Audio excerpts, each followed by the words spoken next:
Javier Llamosa, decano del Colegio Químico Farmacéutico de Lima, se encuentra en línea telefónica porque vamos a tratar con él sobre los medicamentos genéricos para tratar el COVID-19. Señor Llamosa, ¿qué tal? ¿Cómo está? ¿Cómo está? Muy buenos días. Es un buen tema, es un tema que tiene que tratarse y los ciudadanos deben entender qué está pasando con los medicamentos hoy en día, ¿no? Así es importante porque sobre todo no solamente es un tema que debió de verse ahora que estamos en plena pandemia y con el COVID-19, sino me refiero a que esto ya debió verse hace un tiempo atrás porque en nuestros países la gente opta por los genéricos, porque la gente no tiene plata. Entonces, ¿cómo podemos hacer que exista una mejor supervisión, una fiscalización en torno a ello? A ver, en principio, el Estado peruano ha tenido un desabastecimiento crónico de medicamentos, lamentablemente. Siempre ha habido falta de medicamentos en los hospitales y hace que los ciudadanos crucen la pista y compren en el mercado privado, donde el precio, por ejemplo, de una citromicina puede llegar a costar entre 2 y 13 soles, mientras que un hospital cuesta 40 céntimos, ¿no? Entonces tenemos un problema de desabastecimiento del sector público que empuja a los ciudadanos a ir al mercado privado. El gobierno hizo una norma para obligar a tener una lista de medicamentos genéricos, pero las boticas y farmacias lo tendrán en la medida en que también el mercado lo ofrezca. Y hoy en día en el mercado no hay acitromicina, no hay paracetamol y por lo tanto las boticas y farmacias no podrían cumplir. Y esto, como consecuencia, tampoco se les puede multar por algo que ellos no pueden resolver, ¿no? Y eso hay que mirarlo bien. Lo digo esto porque el presidente de la República anunció hace 2 días que incluiría en la lista de medicamentos obligatorios los medicamentos que se están utilizando en estos momentos para COVID.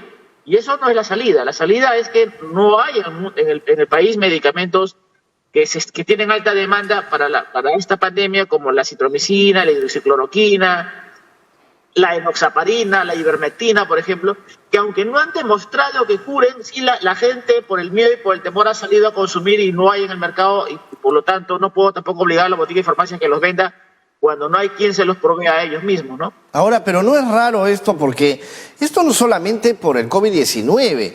Ya en años anteriores, por ejemplo, hace meses antes del COVID-19, había gente que iba a las farmacias, a las principales boticas y farmacias para ver si es que conseguían su medicamento y muchos de los que trabajan ahí pues negaban que había medicamentos genéricos, o sea que solamente tenían que comprar los de marca, ¿no? Prácticamente obligan al ciudadano a comprar los de marca, que son mucho más caros. Sí, hubo un estudio que se realizó en enero del 2019 donde se demostró de que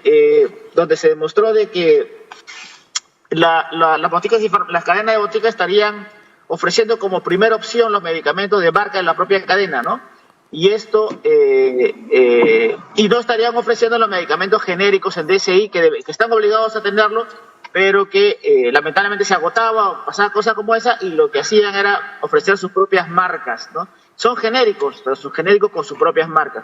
En el país tenemos todo lo que se comercializa, la mayoría, el 90%, 95% de medicamentos que se comercializa son medicamentos genéricos. Con marca o sin marca son genéricos, ¿no?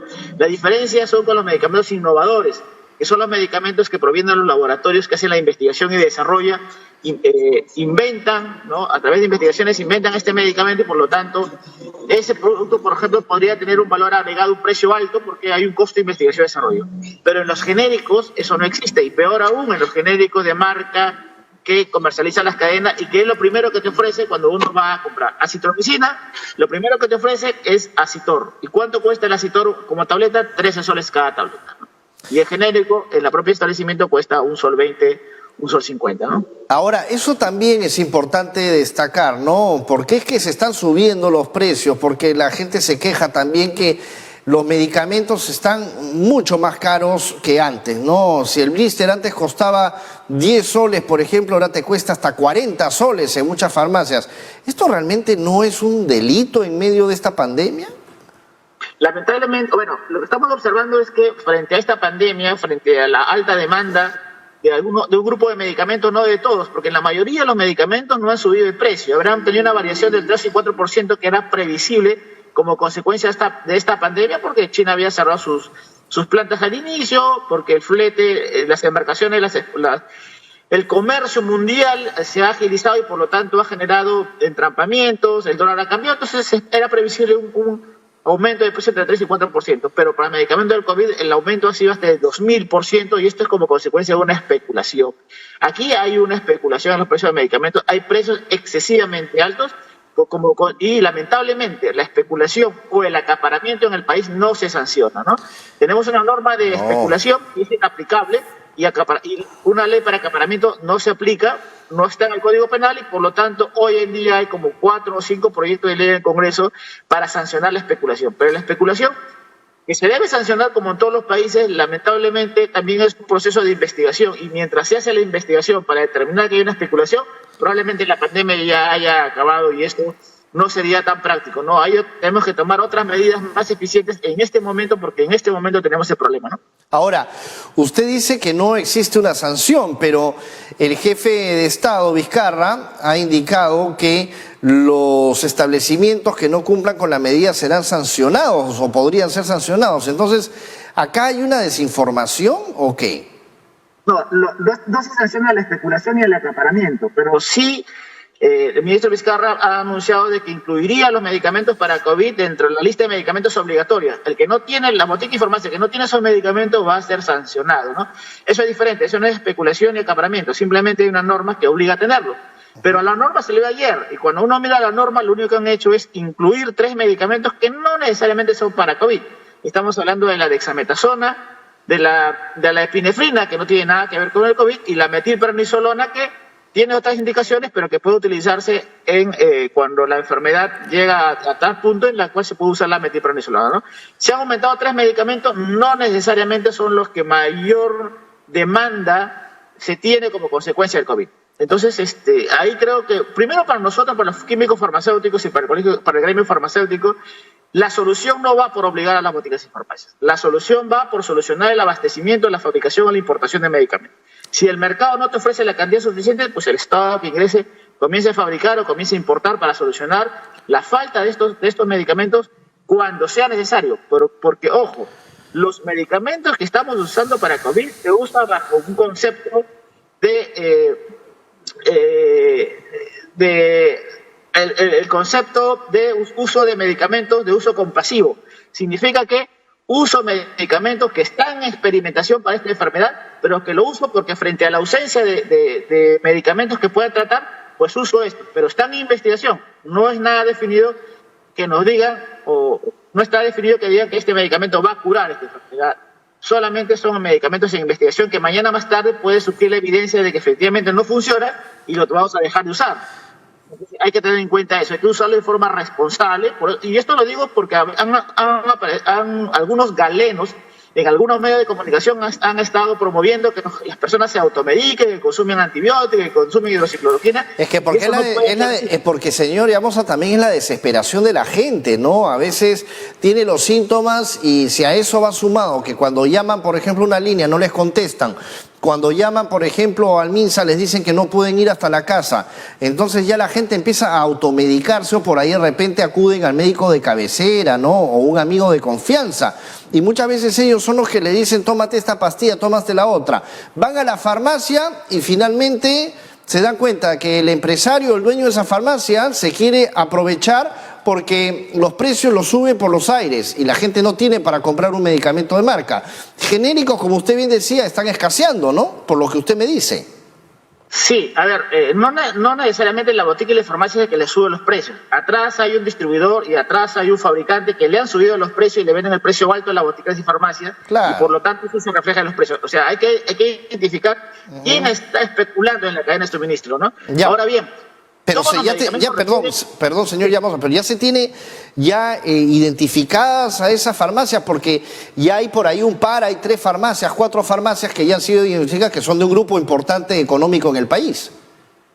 Hay que diferenciar entre farmacia y botica. Lo que se ha identificado son boticas, ¿no? Porque las boticas son cualquier empresa que tiene un fin lucrativo y que invirtieron en el negocio de los medicamentos y ahí está y los resultados los estamos viendo. Y existen las farmacias donde el dueño de un farmacéutico donde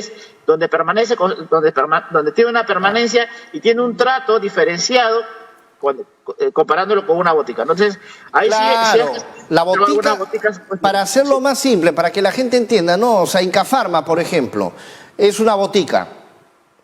Exactamente, es una cadena de boticas. Y la farmacia la maneja un empresario farmacéutico, no, es una persona, claro, de una esquina.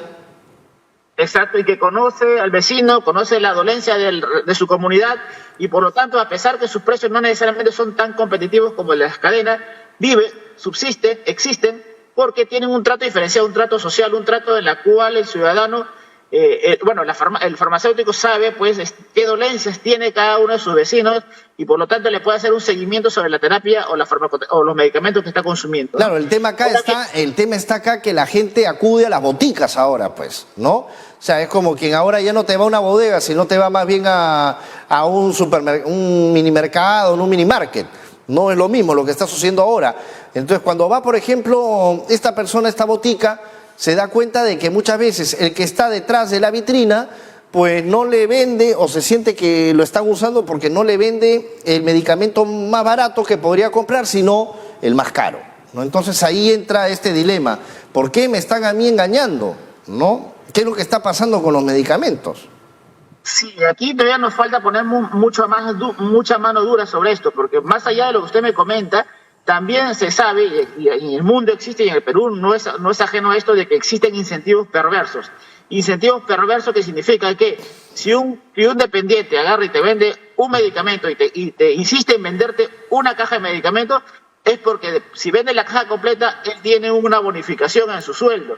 Entonces no necesariamente te va a vender porque ese medicamento te va a curar, te va a vender porque hay un interés de por medio. Claro. Perverso. Claro, pues esto no puede ser, ¿no? Ahora, señor Llamosa, una última reflexión. ¿Qué es lo que usted pediría entonces como director de las farmacéuticos? Bueno, como decano químico farmacéutico de Lima, ayer hemos estado discutiendo esto hasta altas horas de la noche y tenemos varios puntos de vista. Uno, los ciudadanos no pueden automedicarse. Ni siquiera el paracetamol es un medicamento seguro porque si lo toma más de 3 días y si la persona tiene insuficiencia renal, pues va a tener un problema de agravamiento de su salud. Entonces los medicamentos no se debe automedicarse uno.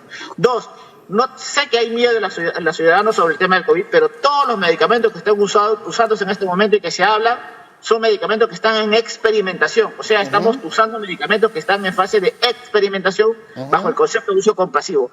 Significa de que si mañana existe la evidencia de que este medicamento no funciona, consumir un medicamento que realmente no estaba funcionando, porque estamos en fase de experimentación. Hay que tener prudencia en lo que estamos usando.